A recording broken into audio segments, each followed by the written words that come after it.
Well, what's going on, fellas?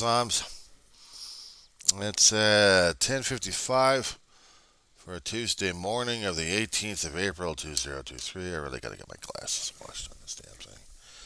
Get all that damn grease and stuff off of them. Yeah, this is the grumbler of the Weaver Agency, who's in California. Special shout out to Tony Barnett for surviving his transatlantic trip, on calm and fair and following seas, my friend. Shout out to the Emma who's in charge of those insidious and nefarious Hudson cats out there that are breeding incessantly around us. I've got him corralled with my group here. And a shout out to a dear friend, a dear Don. Hang in there, pal. Hang in there. I care about you guys. I care about all of you. I may have been a cruiser just one time in my lifetime. I'd like to make it another time in my lifetime. I'd like to do it again, if I can. But I'm a cruiser at heart. I'm a Trekkie at heart. I'm a student at heart, of sorts. I'm an old fart, too. I had a little bit of a weird discussion yesterday with an elderly gentleman who was going to get his eyes tested regarding glaucoma. And his observations from his barely sighted eyes of how I was and how I lived my life, man, did this guy scared the hell out of me in one way. He pegged me. I didn't even realize I was that peggable, unless you got to know me one way or another. But this guy, right out of the blue, I never knew where this guy was coming from. He told me about a rich Mexican heritage he had, large family. He's proud of him. Elderly gentleman is still trying to live and fight through life. And he noticed, I swear, if he actually watched my videos, he would understand me automatically just by seeing me on the street. But he just begged me without even watching the videos or hearing my story. There are certain key aspects that he was marking down, and he could barely see through his eyes. And I didn't even tell him my story, and he was pegging him out left and right. Either was God sent at this point over here, or he was just damn lucky. I think he was damn lucky. But he could have been God sent. Telling me that I haven't been living life, that I've been trapped. Well, he's right. When you mourn and grieve as much as I have, when loss of family and loss of people around you that care and you matter to them and then matter to you a great deal, of how much you have vested into them. I should say invested, but how much you poured your heart and soul into their relationships with them and then have them disappear. Leaves that hole in you that still hasn't been able to be filled. And that was for me as well. I mean, I know a friend of mine right now is going through it way hard. And no matter how many times I keep trying to send out reminders to her that she's not the only one, if she wanted to talk about it, hell, we'd have a hell of a conversation about it. But nope, I guess not. I guess I'm too much of a heavy duty reminder, but she reminds herself too much about it. Because she deals with it all the time. She's dealing with physical illness. She's still fighting like crazy. Doctor's trying to fix this, doctor's trying to fix that. I'm afraid she's going to be turning out to be worse than what she was. But she's still trying to fight on with her spirit, and that I commend her with her. I guess I'm more depressing a nature and depressing in nature than anything else. Because I've been dealing with death for a hell of a long while in my lifetime, but not what people keep seeing as the creepy images that you would see from different people worshiping death. No, I dealt with a hell of a lot of fear of life, afraid to live, and I was afraid of death because I was afraid of dying because I've been there, done that. No, thank you. I didn't have very much friends, but the ones who actually stuck with me, I think they had mental illness. They must have. What the hell would they ever see in a kid like me in the first place trying to celebrate science fiction sometimes? I use science fiction as an escape, and I was using Lego as an escape because I didn't like dealing with the reality world I was dealing with and living in. I controlled the stuff in my head, but I couldn't control things outside. I couldn't control anything. You stick with the imagination, you stick with fantasy, you think you'll be safe in that mind game. Till reality shocks the living crap out of you one way or another. Here, let's take another loved one out of your life. Here, let's break a bone or two and get you in an accident over here. Here, let's do this. Here, let's do this. Let's. It really doesn't make one feel comfortable in life, I'll tell you that much. I hear tragedy. I read tragedy. I observe tragedy. I live through tragedy. Now, if you're going to be expecting me to do a damn Ten Commandments thing here, I am not competing with Yul Brenner. Even though I could. My life is tragic. I am tragic. I am tragedy.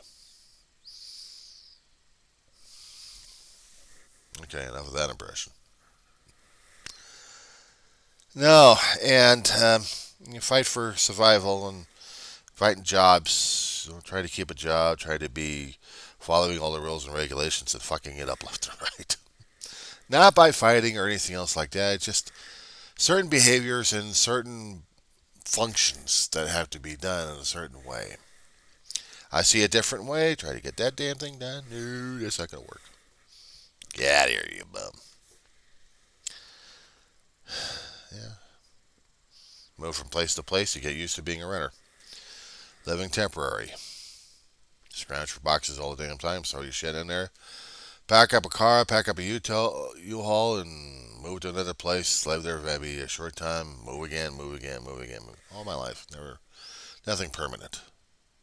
The only thing I knew that was permanent was death and taxes. And that's the only two things.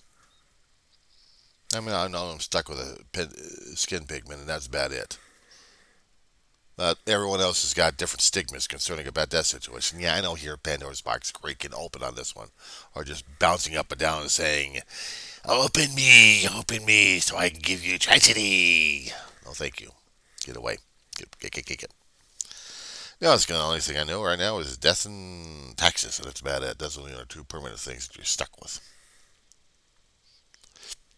Taxes still have to pay for things. You want services done, pay for the taxes. But what do you pay for when it comes down for death? Heartache. What did I pay for with regarding death? Nah, I got shorted. I got cheated. I got into the system and kicked out of the system. I should have been dead myself, and I wasn't. God had a purpose for me. Don't know what the hell is still. I don't know to this day what the hell it is. But all I know is I'm talking about it. I'm talking about it on a constant basis over here. It's not uplifting, saying, yes, you too can look forward to the afterlife. And realizing that today is a temporary day. It's temporary because you don't know how much life span you've got left on this planet. So everyone's got to go YOLO. But when you do the YOLO situation, anywhere in that equation are you investing in relationships? Are you pouring everything else that you can? I'm not talking about just materialistic. I'm talking about your heart, your soul, your mind, everything else into the damn relationship. And you think you're getting some dividends out of this damn thing. You're thinking you've got more of a connection. And then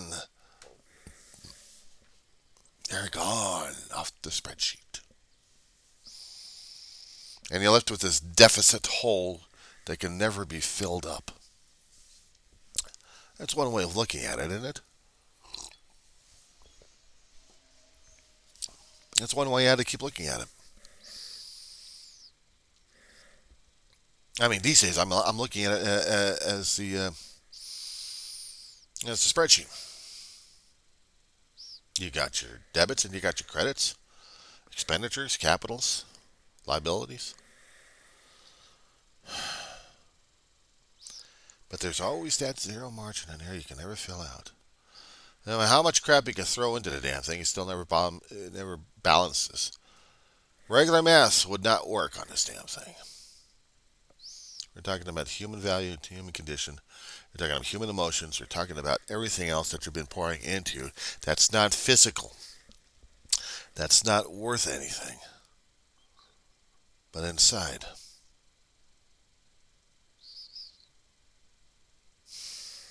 And when you have that taken away, and the longer the deficit is there, sometimes it seems like it's growing larger and eating up everything in your spreadsheet, including the sheet itself.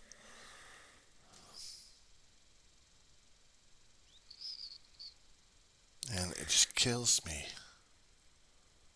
It just kills me. Even memories get taken away of how a person acts, laughs, talks, voices, the smells, the scents.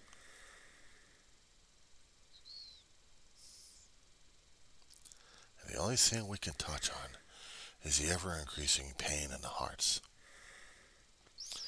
Despite how much I can try reading about how wonderful the afterlife was, or is for people, and what relationships we can have with the powers that greater than ourselves can give us that understanding, we still gotta go through the damn process.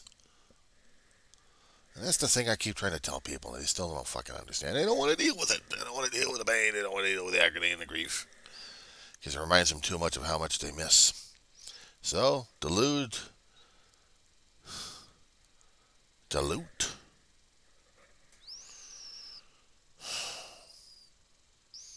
Pull as much duct tape on the damn thing, or rice paper, or whatever they can use to cover their damn pain up with, to show that they're not bleeding, they're happy. They're happy. And this guy was trying to tell me, be happy. You know, you gotta live life. You gotta live life. You gotta live. I've lost people. I've said, no, you haven't lost them. You haven't lost them. I leaned close to this guy's ears and I said, when you lose family and you're all alone, nothing in this world matters. Because family's everything. You could fill up an apartment full of junk, of collectibles, of stuff that would represent something of different ideas, different importance. But when you lose the one thing that matters a great deal to you, and you held on to that damn thing like crazy, and you didn't realize until it's gone, and then you realize the absence, how the hell do you move on? I hear the advice from people, I read the advice from other people. They all say you gotta let go of your pain, you gotta let go of your burdens, let go of your burdens. Otherwise you'll be free to ascend. You'll be free to live in heaven. You'll be free. You'll be free. Because this is all chains and burdensome. These are my memories, damn it. These are the only things I have left. My love, my life, everything I poured my soul into.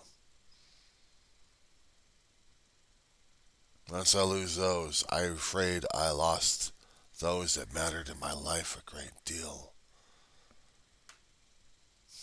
If I try to enjoy a day, it'll be a miracle here and a miracle there.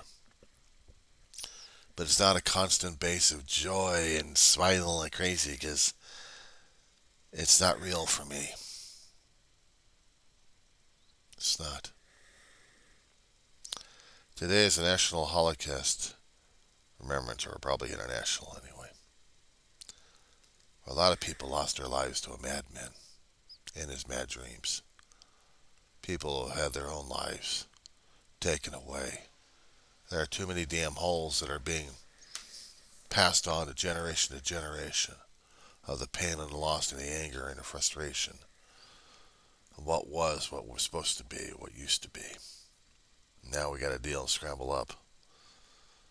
We still have to deal with the walking corpses. We still got to walk with the zombies that still haunt our ideas and our ideologies. We still got to deal with the monsters inside ourselves. The anger, the hatred, the misgotten information. We got to deal with it all. But what's the heartache is the immediate survivors of those who have lost and have gotten too damn old and wait to be reunited. And those who are younger are going to have to experience the constant loss down the road that death usually leaves us.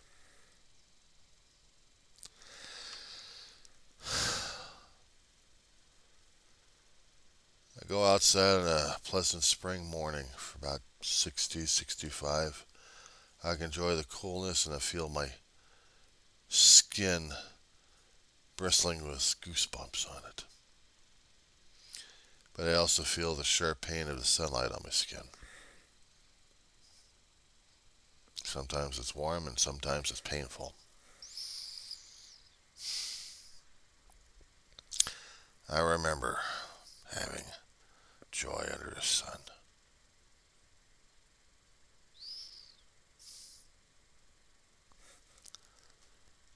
I look at the pictures, I look at the images, I look at the ashes. I'm reminded. I'm reminded because I look at the messages left from other people who are going through their same shock, same disbelief. The process we all have to go through. We still have to struggle through life. We have to struggle through it alone or try to find other people to walk with us on this damn stuff. For me, I got no one. No, I got so-called friends out there. But they live their own lives. I have to force myself to do whatever I can to survive. If I can live, I have to relearn what joy of living is all about. And joy of living sometimes taking a nap and sleeping and enjoying the dreams, but I know sometimes escapism is there. And it's too damn addicting half the time. I see streaming images of hell breaking loose all over the damn planet on a constant basis. I'll see it in person sometimes. I've been experienced to it.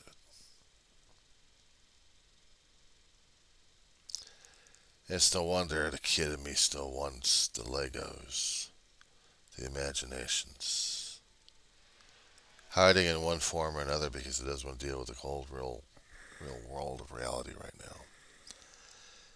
And losing too many damn people, it would be simpler just to disappear in that way.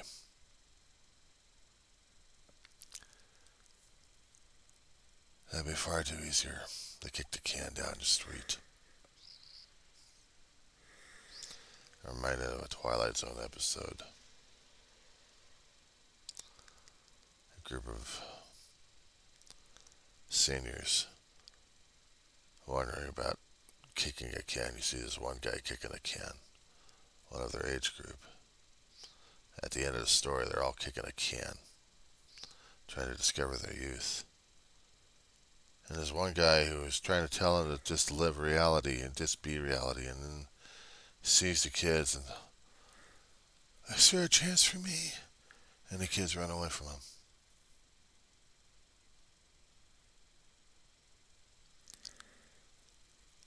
Youthful of heart.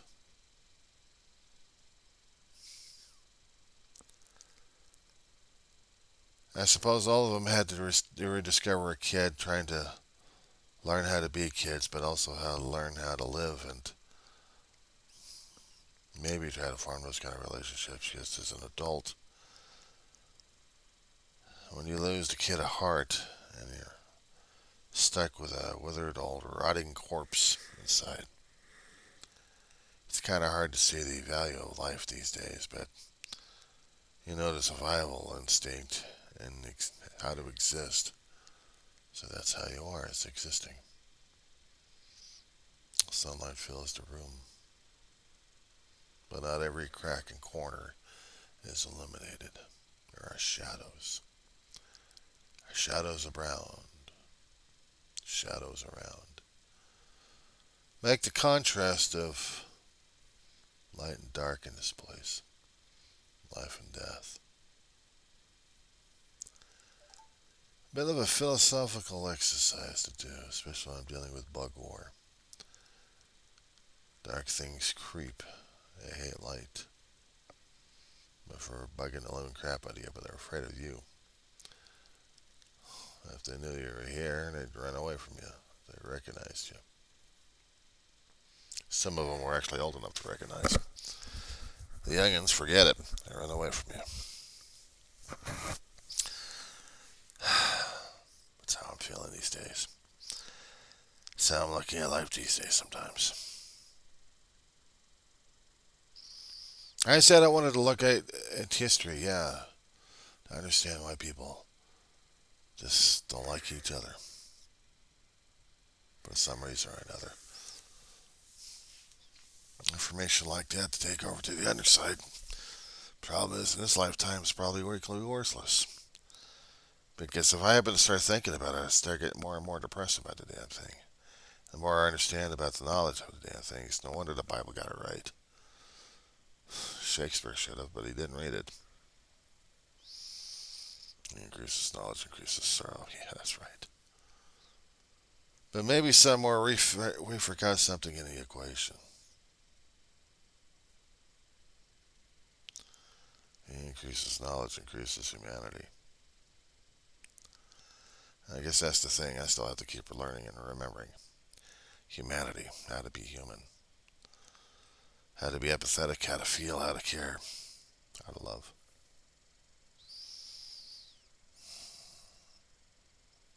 How to live again in a way.